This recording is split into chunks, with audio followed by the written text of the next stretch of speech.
দেখেন, আপনাদের সাথে একটি কথা শেয়ার করি। আমি কালকে যখন আমি দোকান থেকে আসতেছি তখন একটা ভ্যান গাড়িতে সবজি এমনকি আদা বিক্রি করতেছিল। আমার এই আদাগুলি কি খারাপ বলেন তো? সেই আদাগুলো আমি 20 টাকা দিয়ে কিনে এনেছি।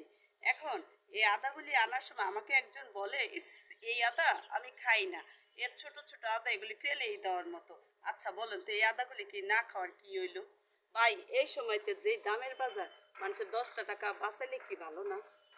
এখন 200 টাকা 250 টাকা কেজি আদা, আমি 20 টাকা দিয়ে আদাগুলি আনছি, তাতে তার কি সমস্যা হয়েছে? আর এখন আমি এই আদাগুলি ব্লেন্ডার করে রাখলে আমার প্রায় 1 সপ্তাহ বেশি চলে যাবে। তাহলে আমি কি সমস্যাটা করছি? আরেকটা কথা হলো, আপনি যে মানুষটা এই কথাটা বলছে, কি তাকে বলি, আপনি পাইলে কি আপনি ছেড়ে দিতেন? বলেন তো, আপনারা কি করতেন? পাইলে কি নিতেন না? আমি আদাগুলো হয়তো ছোট, আমি বেছে কেটে ব্লেন্ডার করে রাখবো, তাতে কার কি আসে যায়? আপনারা বলবেন আমার আদাগুলি কি খুব খারাপ হয়েছে? ভাই, আমি পাইছি, আমি আনছি, আমি তো টুকায় নি না, আমাকে লোকটাকে 20টা টাকা দিয়ে তারপরে আনতে হয়েছে। আল্লাহ হাফেজ।